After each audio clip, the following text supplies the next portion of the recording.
ఈరోజు మాటామంతి కార్యక్రమానికి ఇక్కడికి విచ్చేసిన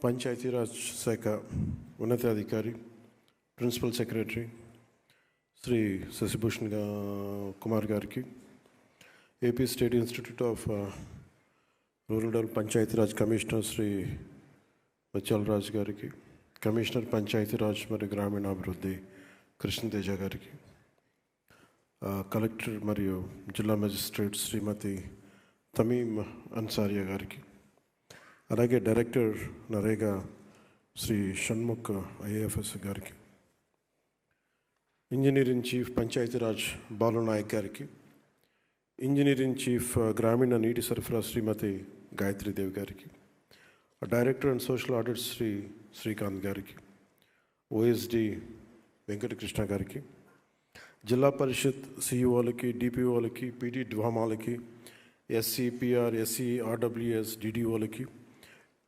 ఎంపీడీఓలకి, డిప్యూటీ ఎంపీడీఓలకి, ఇంజనీర్స్కి, గ్రామాభివృద్ధి అధికారులకు, పంచాయతీరాజ్ గ్రామీణాభివృద్ధి ఇంజనీరింగ్ విభాగం, గ్రామీణ నీటి సరఫరా విభాగం సిబ్బందికి, అలాగే మీ అందరికీ నా హృదయపూర్వక నమస్కారాలు. మీ అందరికీ మనస్ఫూర్తిగా మీకు స్వాగతం పలుకుతూ ఉన్నాను.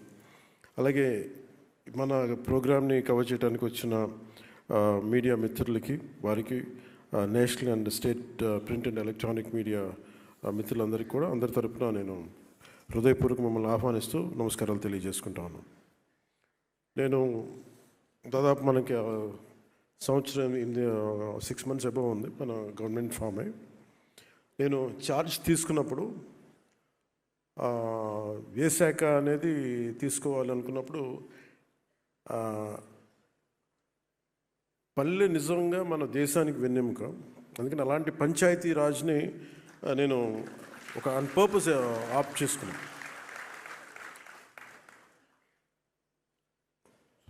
శశిభూషణ్ సార్ ఆ రోజున పిఎస్గా ఉన్నారు. లాస్ట్ గవర్నమెంట్లో కూడా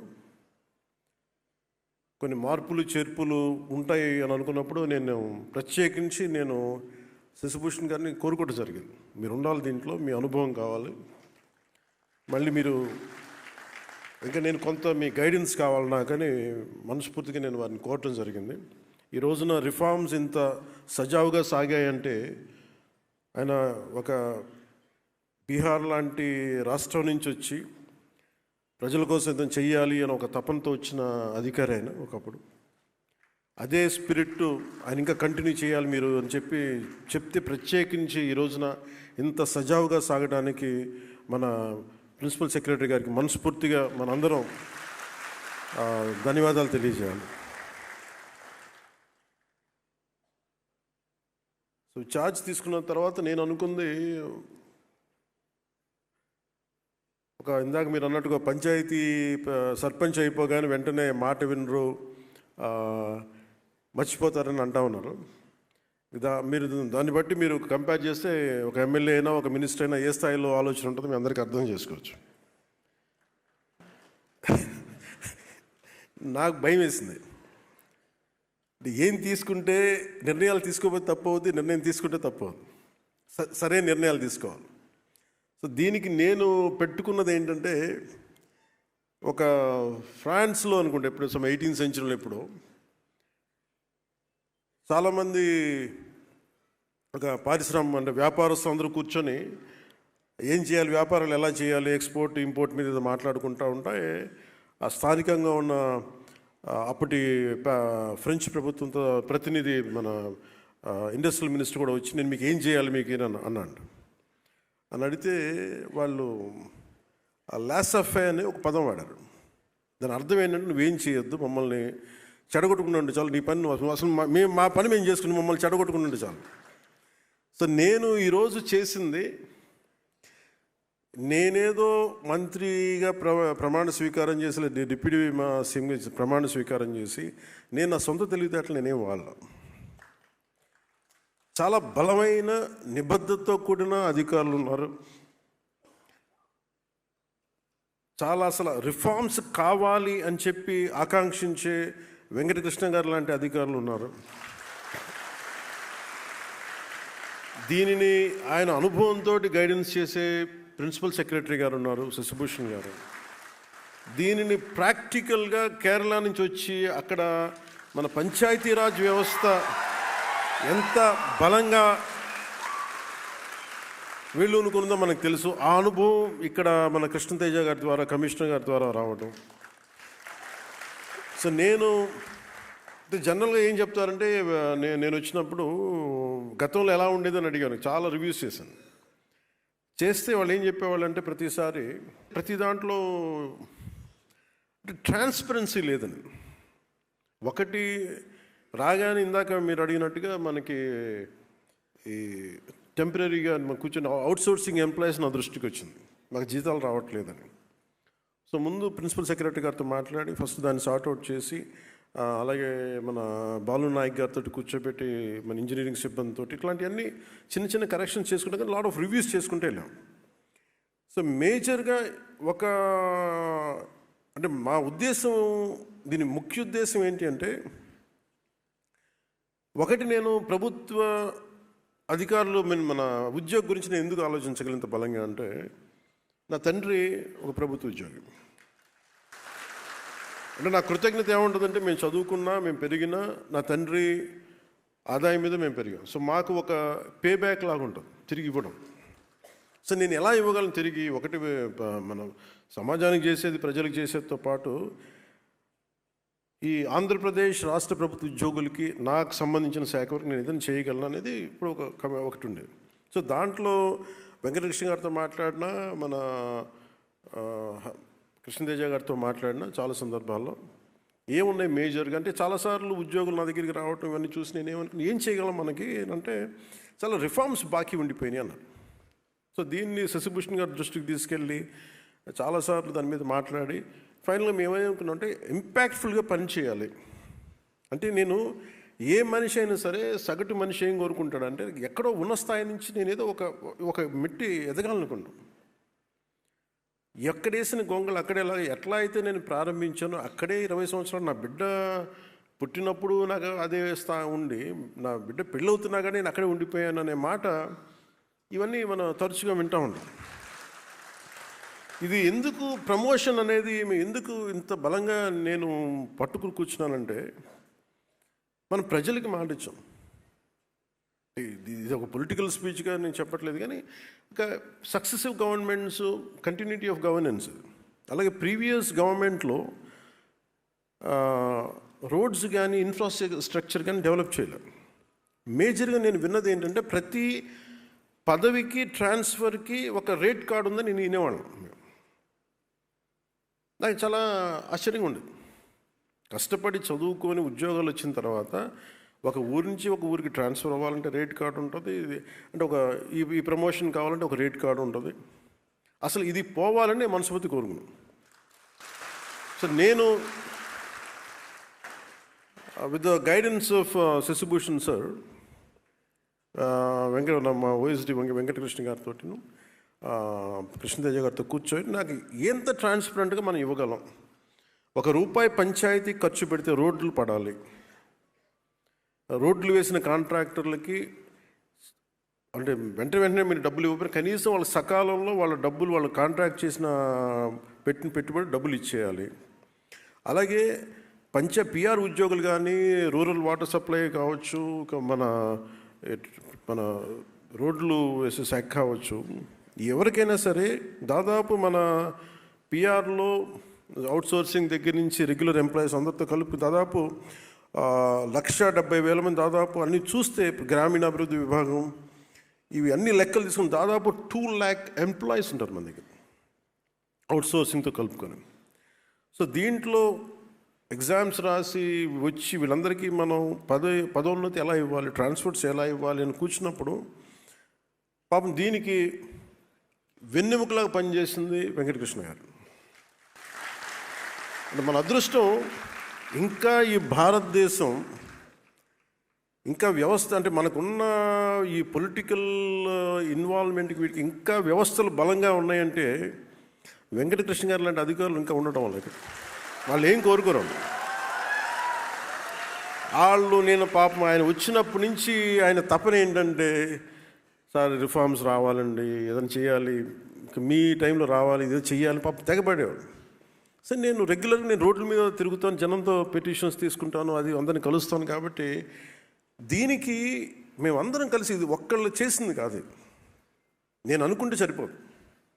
నాలాగా చాలామంది గొప్ప ఆలోచనలు, మంచి ఆలోచన ఉండొచ్చు, కానీ అంత సమర్థత కలిగ, అంత ఇంటిగ్రిటీ ఉన్న ఒక అధికారుల సమూహం చాలా చాలా ఎసెన్షియల్. ఈ రోజున మీరు థ్యాంక్స్ చెప్తున్నారు అంటే నేను ఒక ఇనిషియేట్ చేయగలను. నేను చేసింది నేను ఏం కల్పించుకోను. I need a clean and transparent governance కావాలి ఈ మన శాఖ, నా కంట్రోల్లోని శాఖ గురించి. సో నేను ఎవరికి కూడా నేను ఒకటే సింపుల్ డైరెక్షన్ ఇచ్చాను. నాకు ఎవరో తెలియదు. నా స్థాయిలో నేను ట్రాన్స్ఫర్ చేసే ఒక 10-12 ఉంటాయి, 40 26 నేను చేయగలిగే, నేను ట్రాన్స్ఫర్ చేసే 10 కేటగిరీస్. అంటే నేను చేయగలిగే ఏం చేశానంటే, మీరు నాకు వీళ్ళెవరో తెలియదు. నాకు ఇక్కడ నా తండ్రి తాలూకు అనుభవం నాకు పనిచేసిన తండ్రి ఉద్యోగం తాలూకు అనుభవం. అంటే సీనియారిటీ చూడండి, ఇంటిగ్రిటీ చూడండి, కేపబిలిటీ చూడండి. అండ్ ఇవన్నీ చూసి నాకు ఒక లిస్ట్ ఇవ్వమని చెప్పాను. నాకు వీళ్ళెవరు, దీన్ని మీరు కొంత పర్సనల్గా కొంత రిపోర్ట్స్ తీసుకోండి. అలాగే దాంతోపాటు ప్రతి మంత్రి గారు కానీ ఎమ్మెల్యేస్ కానీ ఏమి ఇచ్చినా కానీ వాళ్ళ లిస్ట్ కూడా తీసుకోండి. వాళ్ళు కూడా జనరల్గా సిఫార్సులు చేస్తారు, మాకు ఈ అధికారి కావాలి, ఈ అధికారి కావాలంటే. నేనేం చెప్పానంటే, ఎవరిని డిసప్పాయింట్ చేయొద్దు, కానీ మీరు ఒక ఫ్రేమ్వర్క్ పెట్టండి. ఒక అధికారికి ట్రాన్స్ఫర్ కావాలన్నా, ప్రమోషన్ కావాలన్నా ఒక ఫ్రేమ్వర్క్ పెట్టండి. ఆ ఫ్రేమ్వర్క్లో గౌరవ మంత్రి వర్గ సభ్యులు ఇచ్చినా, గౌరవ ఎమ్మెల్యేలు ఇచ్చినా కానీ మీరు ఆ ఫ్రేమ్వర్క్లో పడితే ప్లీజ్ యాక్సెప్ట్ ఇట్. ఆ ఫ్రేమ్వర్క్లో పడపోతే అది నేను చెప్పినా కానీ చేయగలను. ఇంతే నేను ఇచ్చిన సింపుల్ డైరెక్షన్ ఇచ్చాను. ఎందుకంటే మనకి ఎఫిషియెంట్ అఫీషియల్స్ ఉన్నప్పుడు మనం ఇవ్వగలిగేది పాలసీ డైరెక్షన్ ఇస్తాం. సో సమర్థవంతంగా చేసి ఈ రోజున మనం సాధించింది ఏంటి అంటే, ముందు 10,000 మంది పైచిలుకు, దాదాపు ఇంకొక 3-4 వేలు వస్తాయి మన ప్రమోషన్స్. ఇది ఉమ్మడి ఆంధ్రప్రదేశ్లో కూడా జరగలేదు.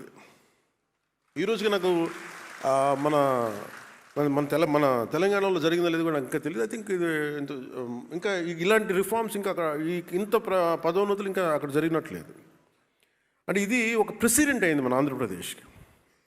సో నేను మీ బాగోగులు కోరుకునే వ్యక్తి, మీరు బాగుండాలి. ఎందుకంటే నేను నా తండ్రి చూసేవాడిని. అంటే నేను పుట్టేటప్పుడు మా ఫాదర్ హెడ్ కానిస్టేబుల్గా ఉండే, పెటీ ఆఫీసర్ అనేవాళ్ళు. సో మా అన్నయ్య గారు పుట్టేటికి ఆయన ఒక కానిస్టేబుల్గా జాయిన్ అయ్యారు.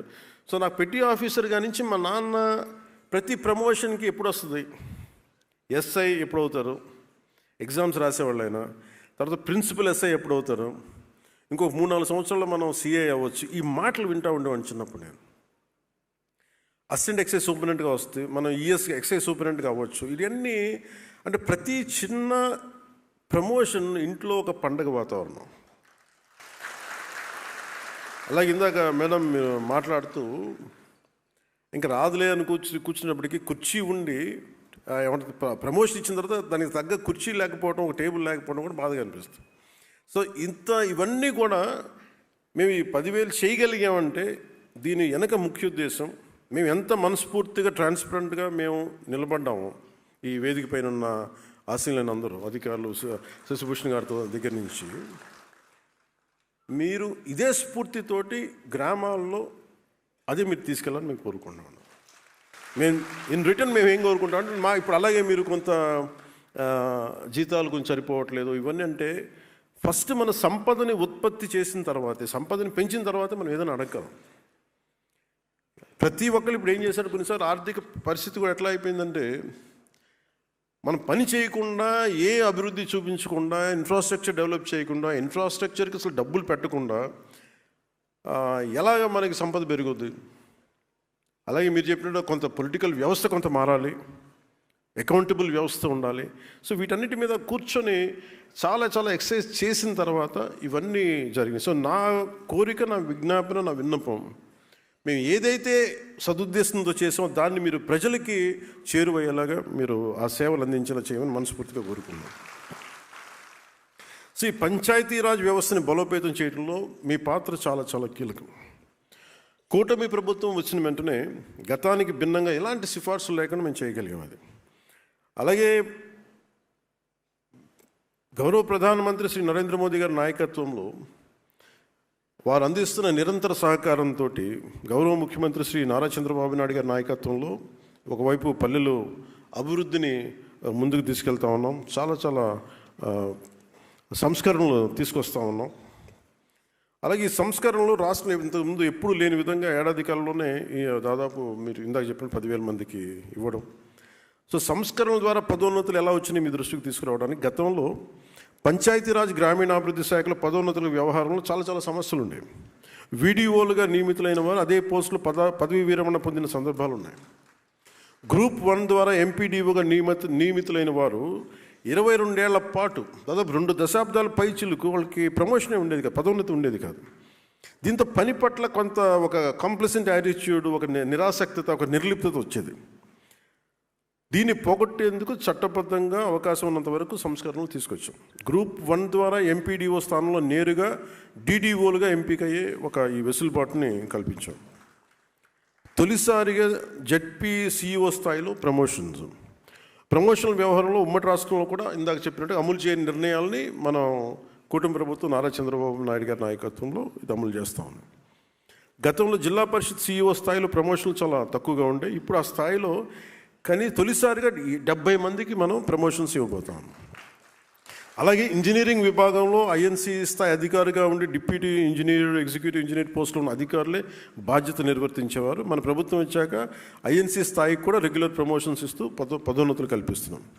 అలాగే గ్రామీణాభివృద్ధి శాఖలో కూడా పరిపాలనా సంస్కరణలు తీసుకొచ్చాం. ఆ దిశగా మన చర్యలు తీసుకుంటాం, దాని మీద వర్కౌట్ చేస్తూ ఉన్నాం. అలాగే పంచాయతీ క్లస్టర్ వ్యవస్థ రద్దు, దీనికి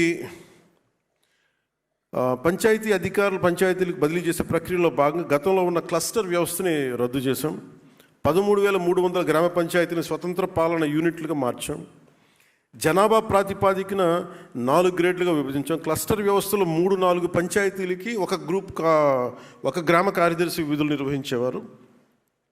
నూతన విధానంతో గ్రేడ్ల వారీగా విభజించబడిన ప్రతి పంచాయతీకి ఒక పంచాయతీ సెక్రటరీ నియమించాం. తద్వారా ప్రజలకు అందాల్సిన సేవలు మరింత సులభంగా అందుతాయి. అలాగే పంచాయతీ కార్యదర్శి పేరును పంచాయతీ అభివృద్ధి అధికారిగా, అంటే పంచాయత్ డెవలప్మెంట్ ఆఫీసర్గా మార్చాం. 10,000 జనాభా దాటిన గ్రామ పంచాయతీని మాజీ రాష్ట్రపతి డాక్టర్ ఏపీజే అబ్దుల్ కలాం గారి కలల్ని సాకారం చేసేందుకు కొత్తగా రూర్బన్ పంచాయతీలుగా గుర్తించాం.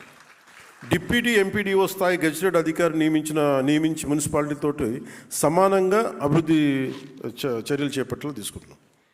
అలాగే డీడీఓ కార్యాలయాలు 73వ రాజ్యాంగ సవరణ స్ఫూర్తితో గ్రామ స్థాయిలో పాలనను సులభతరం చేసే ప్రక్రియలో భాగంగా దాదాపు రాష్ట్ర వ్యాప్తంగా 77 డీడీఓ కార్యాలయాలు ప్రారంభించాం ఒకే రోజు.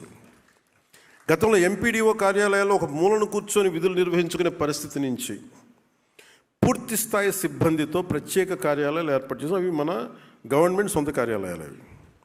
ఈ కార్యాలయాల్లో ఆర్డీఓ స్థాయి అధికారిని నియమించి పంచాయతీరాజ్ మరియు గ్రామీణాభివృద్ధి శాఖలోని అన్ని విభాగాల డివిజనల్ అధికారులు అయిన డీడీఓలు, డిఎల్పిఓలు, ఏపీడీ డ్వామా మరియు ఇతర అధికారులు ఈ కార్యాలయం నుంచే ఒకటే చోట సేవలు అందిస్తారు. పౌర సేవలు మరింత విస్తృతంగా ప్రజలకు చేరువయ్యేందువరకు ఈ మార్గం సహాయపడుతుంది. అలాగే ఉద్యోగుల భద్రత, హక్కుల పరిరక్షణ, ఇది నాకు చాలా చాలా కీలకం. ఇది నా పర్సనల్, ఇది రూల్.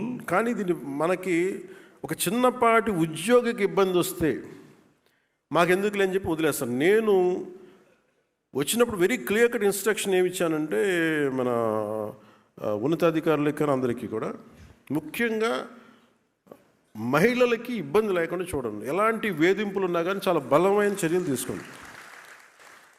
అది ఎట్టి పరిస్థితుల్లో that's one uncompromising approach this government is intended to take it forward. 2, ఎవరి మీదైనా సరే ఎనీ పొలిటికల్ కావచ్చు, మిగతా వాళ్ళు కావచ్చు, వారి మీద దాడి జరిగితే మటుకు మీరు స్పేర్ చేసేది లేదని చాలా క్లియర్ కట్గా చెప్పాం.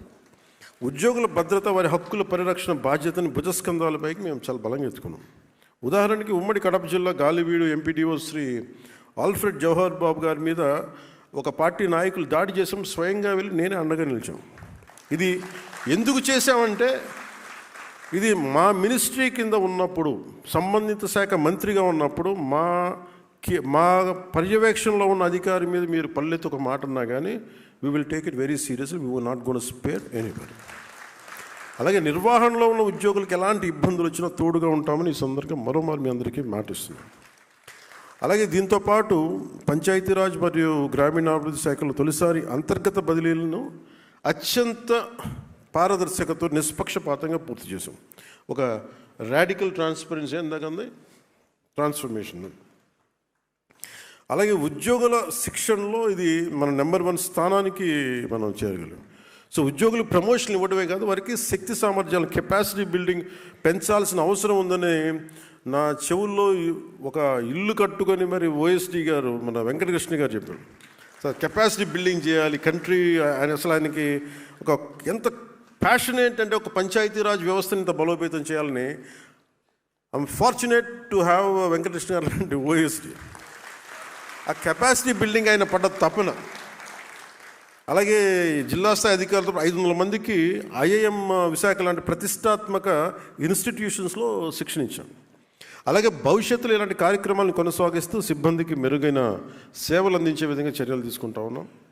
అలాగే రాష్ట్రీయ గ్రామ స్వరాజ్ అభియాన్ కార్యక్రమంలో Andhra Pradesh state institute of rural development ద్వారా 2,67,503 మంది ఉద్యోగులు మరియు స్థానిక సంస్థల ప్రతినిధులకు కెపాసిటీ బిల్డింగ్లో శిక్షణ ఇచ్చి గతంలో దేశంలో 24వ స్థానంలో ఉన్న ఆంధ్రప్రదేశ్ని ఈ రోజున ఆంధ్రప్రదేశ్ నారా చంద్రబాబు నాయుడు గారి నాయకత్వంలోని కూటమి ప్రభుత్వం మొదటి స్థానంలోకి తీసుకొచ్చాం. అలాగే మొట్టమొదటిసారి మనం ఆర్డబ్ల్యూఎస్ ఇంజనీర్స్కి, డిప్యూటీ ఎంపీడీఓలకి విలేజ్ వాటర్ సెక్యూరిటీ ప్లాన్ మీద చాలా సంపూర్ణమైన ఒక సమగ్రమైన శిక్షణ ఇచ్చాం. అలాగే ఈ విధంగా పంచాయతీరాజ్, గ్రామీణాభివృద్ధి, పంచాయతీరాజ్ ఇంజనీరింగ్ విభాగం, గ్రామీణ తాగునీటి సరఫరా తదితర విభాగాల్లో ఎన్నో సంస్కరణలు తీసుకొచ్చాం. కొన్ని భవిష్యత్తులో ఉద్యోగులకి ఉపయోగపడే విధంగా మరెన్నో ఇప్పుడు మేము తీసుకొచ్చిన ఈ సంస్కరణలు ఇది బిగినింగ్ మటుకే. మీరు చెప్పిన ప్రతి పాయింట్ పరిగణలో తీసుకున్నాం. అలాగే చట్టబద్ధంగా మీకోసం చేయగలిగినవన్నీ మేము చేస్తాం. ఖచ్చితంగా నేను మీకు మాటిస్తున్నాను. పంచాయతీరాజ్ వ్యవస్థలో ఉన్న ప్రతి ఉద్యోగి నాకు ఒక కుటుంబంలో పనిచేయాలి. అన్ని విభాగాలు ఒకటే, అది మనం అందరూ కలిసి ఒక వ్యవస్థగా పనిచేయాలి. అయితే ప్రజలకు సేవలు అందించే ప్రక్రియలో మీరు మీ వంతు నేను ఒకటే కోరుకుంటూ నిష్పక్షపాతంగా పారదర్శకంగా వ్యవహరించమని మనస్ఫూర్తిగా కోరుకుంటా ఉన్నాం. సమస్యతో కార్యాలయానికి వచ్చేవారు పరిష్కార మార్గం దొరికింది అన్న ఆనందంతో బయటకు మీరు ఒక చిన్న ప్రమోషన్ వస్తే మీరు ఎంత ఆనందం చూపించారో వచ్చే ఒక పౌరుడికి, సగటు మనిషికి మీరు ఆ ఆనందాన్ని తిరిగి పంచమని నేను కోరుకుంటాను. Pay back. అలాగే నేను being deputy chief minister or Panchayati Raj దీని గురించి నేను అకౌంటబిలిటీ తీసుకుని, నేను తప్పు చేస్తే నాకు కూడా శిక్ష పడాలి. మన అకౌంటబిలిటీ నుంచి నాతో సహా ఎవరు కూడా తప్పించుకోలేరు. సో దీన్ని మనం మనస్ఫూర్తిగా ముందుకు తీసుకెళ్లాలని నేను మీ అందరికీ కోరుకుంటూ, అలాగే పంచాయతీరాజ్ ఇంజనీరింగ్ డిపార్ట్మెంట్లో అవుట్సోర్సింగ్లో పనిచేస్తున్న 600 మందికి పైగా ఉన్న సిబ్బంది జీతాలు 1 సంవత్సరం నుంచి పెండింగ్లో ఉన్నాయి నా దృష్టికి వచ్చింది. వెంటనే వారి జీతాలను శాంక్షన్ చేసి వారి అకౌంట్లోకి జమ చేయాలని కమిషనర్ గారిని నేను కోరుకుంటా ఉన్నాను. సో ఈరోజు ఇక్కడ జరుగుతున్న మాటామంతి కార్యక్రమానికి వచ్చేసి మీ అందరికీ ప్రతి ఒక్కరికి పేరు పేరున ధన్యవాదాలు తెలుపుకుంటూ, మీ కుటుంబ సభ్యులకి, మీ తోటి సిబ్బంది అందరికీ మనస్ఫూర్తిగా నా ధన్యవాదాలు తెలుపుకొని సెలవు తీసుకుని జై హింద్.